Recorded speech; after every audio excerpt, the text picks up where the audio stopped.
Welcome to this Zentangle Quickie. My name is Heather Hartwick Gladden. I'm a certified Zentangle teacher. And today we're going to take a look at the Tangle Tulip Do from CZT, Carmen, Varela, Trigo. I hope I have come at least close to the proper pronunciation. All right, well, here in Michigan, it was kind of like spring.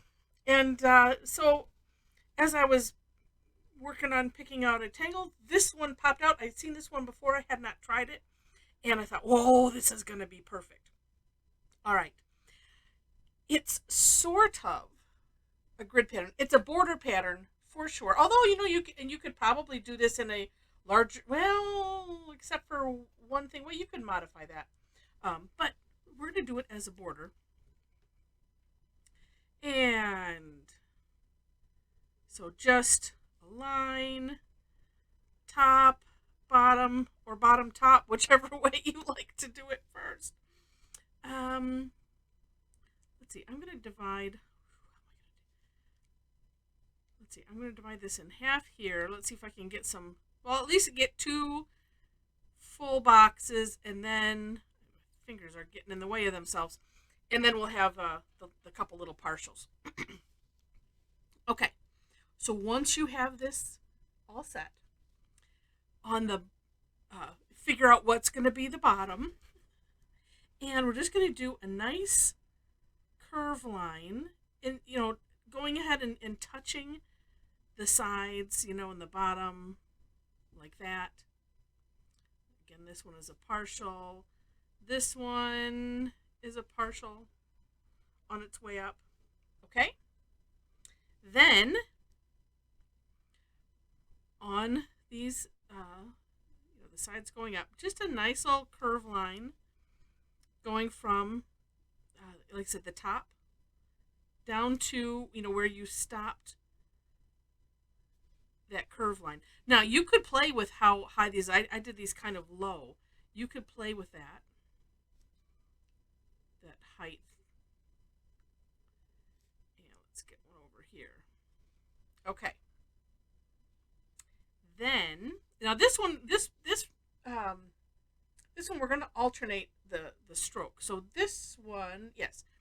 So, and I'm going to pick this. We're going to do a big seed shape kind of in the middle. Just eyeball the middle like that. And then on the next one, we're going to do just a curve line. So again, aiming for the middle, but I'm going to start on this side and aim for the middle, and same thing from the other side, like that. And then we'll just alternate. And this looks about halfway, so we're going to put a half of a seed shape in there. And then this one, let's see. Oh, and I'm going to say I could probably get a little partial like that. Okay. Then, and this also alternating. So starting with the one that you have the seed shape on, we're going to just do two little curve lines. So one from either side. So from here and just down a ways, up to you. How far down? Like that. And you know what? I'm going to go ahead and do that over here on this seed shape one as well. I find it easier, and it also lends itself more to the meditative qualities of Zentangle, to do the same stroke and then go to the next one and do the similar ones kind of in a row. All right, then the one that here we're going to do, well, it's still two curved lines. It's just kind of like this went, we're shifting them over, starting from the center and coming down to the sides. They're just positioned differently, right?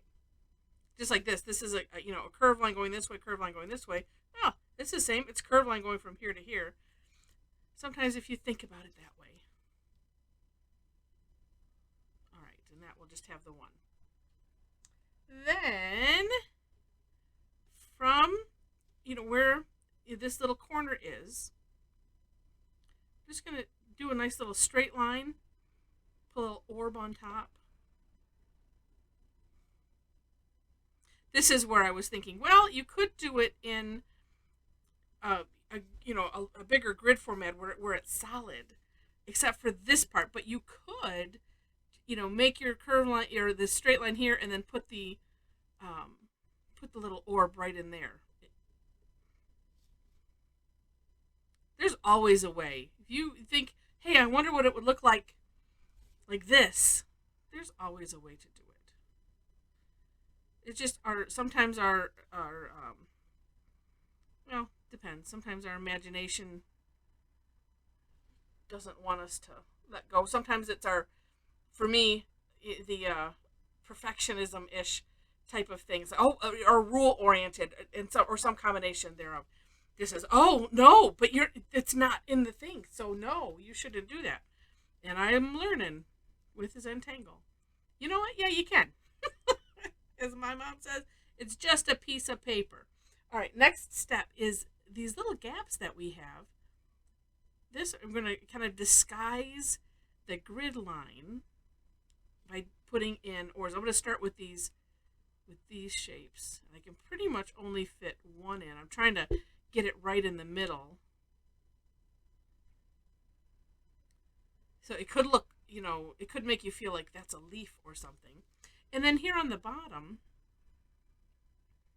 she has us just doing curve lines. So aura-ing that little curve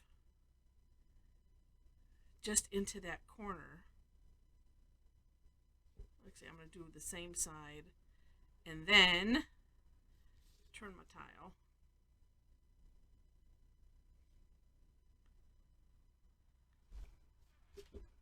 Like that.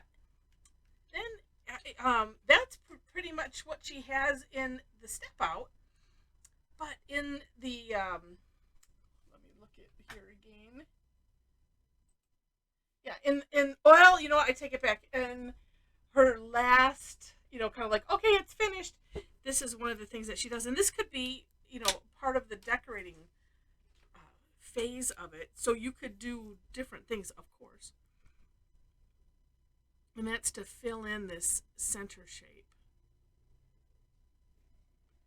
And I kind of like that. The other thing that I was thinking that one could do is could fill in these places that we just aura'd and kind of create a background.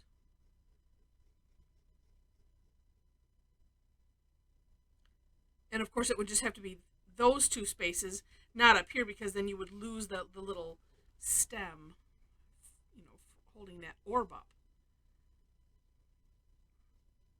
But of course, lots of fun and things that you could come up with.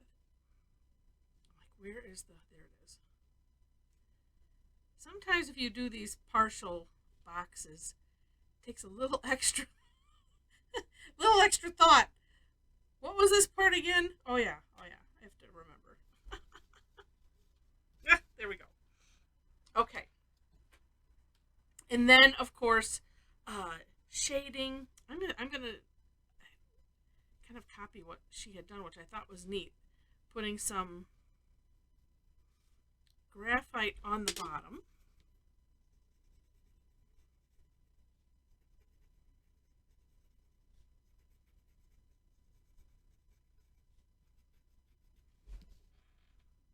Yep, and then I'm feeling it needs to have some up here.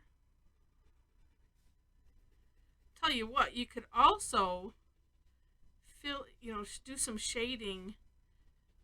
I don't know if I would do it with this combination, but you could just shade. Gosh, my words today.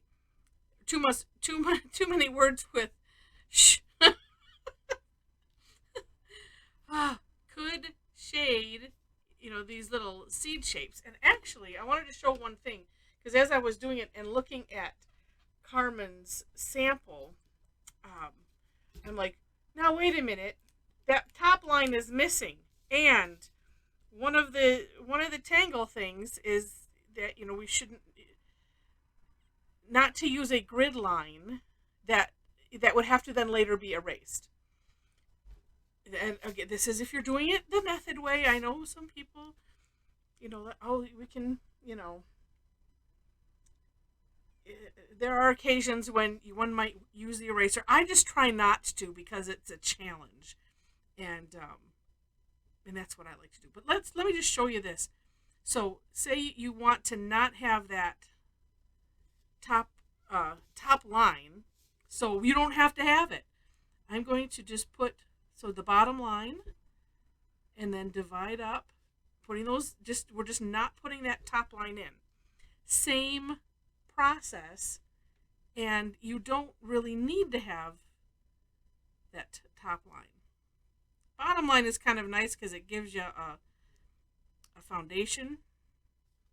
I'm making mine more curvy this time.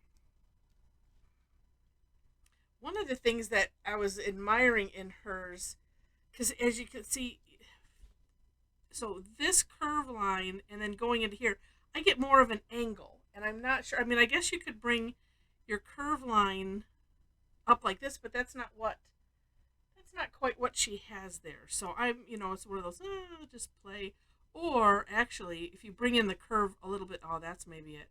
Bring in the curve a little bit sooner, and then, kind of ending with a little bit of an S shape maybe. But you can play with that. That does seem to help versus just ending it abruptly.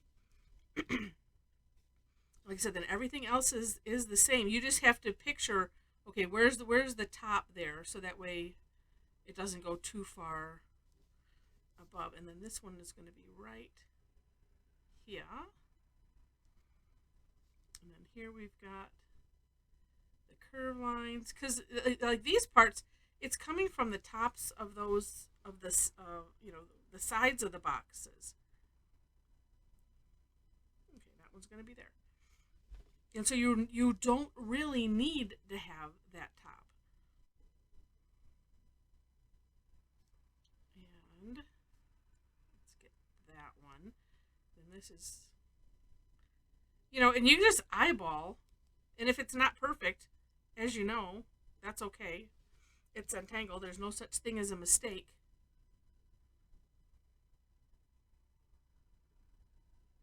And then you could probably have even more fun with this if without having that top line. But it's a nice option. Depends on what you like and what you want to do.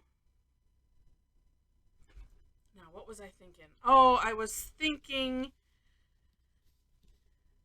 I was going to maybe shade these curve lines instead of the tulip part. Or what looks like a tulip part. Because remember, this is all non-representational. These combination of strokes just happen to end up looking like tulips, and I'm sure that was the inspiration.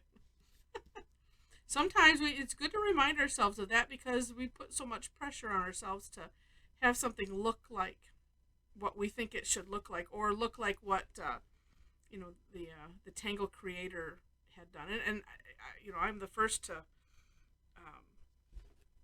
I like trying to emulate what somebody else has done. That I like that.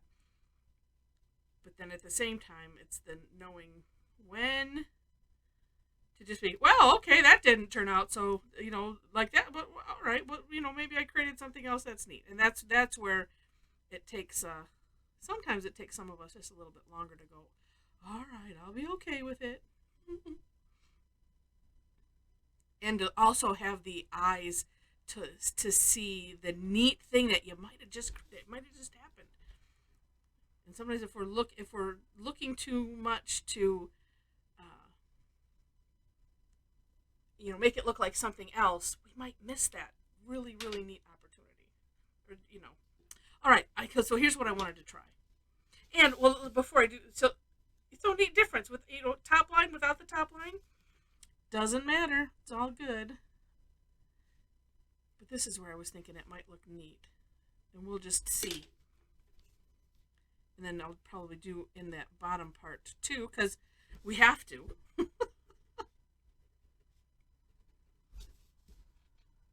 Oh, interesting, huh? All right, now for the bottom.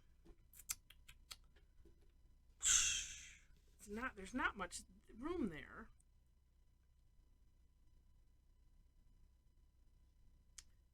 Let's just go right down the center. Let's just see what that does, and we'll just spread it out to either side.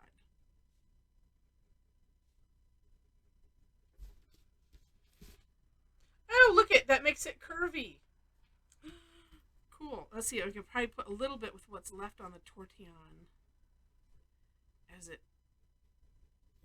just a teeny bit. Ah, neat. Ha, very cool. And then yeah, you can leave that open. Works great. Okay. Well, I hope you enjoyed this. If you did, would love to have you click the like button. And if you liked it enough to see more, would love to have you hit the subscribe button. So that way you can, see what's new on the channel, get updates. Make sure, depending on how you like, how or if you even like to, oh, look at this. What? It fits together pretty good. If you like to get updates, notifications, or if you don't, it probably better. If you don't, make sure you click that notification section, the little bell, so that way you can select how you're notified, if you're notified at all. I do post at least once a day, sometimes multiple, because I'll be putting up the replays from the classes that I do. Just so you know, because I don't like my phone blowing up with things like that. So if you don't, just make sure to hit that. I'd rather have you be a subscriber and not receive any updates than to not be a subscriber. So just want to, if you weren't aware, just wanted to make you aware. Speaking of classes, if in the description section, you will find links to the step outs. I always do my own version. Then I link to the creator of the Tangle. That's the For More Inspiration link. Then below that, I have a link to my website, so you can see what classes I do. I do have some tangles put into categories. That's kind of one of the things that I'm, well, as I find time to continue to do. And let's see, what else is there of interest? Well, if you want to get a daily Tangle prompt, you can subscribe to my blog. And actually, let's see. No, I found this one on a different website. It's on Instagram. But if you want to follow my blog, I'm posting a daily Tangle every day, kind of with a monthly theme. It's a daily Tangle forever, but it's kind of fun when there's a monthly theme, because then you can kind of challenge yourself to do it every day, and so it's kind of neat. Below that, if you happen to be on Facebook, would love to have you follow me there. There's a link to my page, as well as our amazing Facebook community. It's a private group, so if you'd like to join, there's 4 questions/statements for entry. So if you want to do that, we'd love to have you join us. It's just absolutely amazing group. So with that, yeah, I think that's it for now. Okay, so thanks so much for watching, and I wish you happy tangling.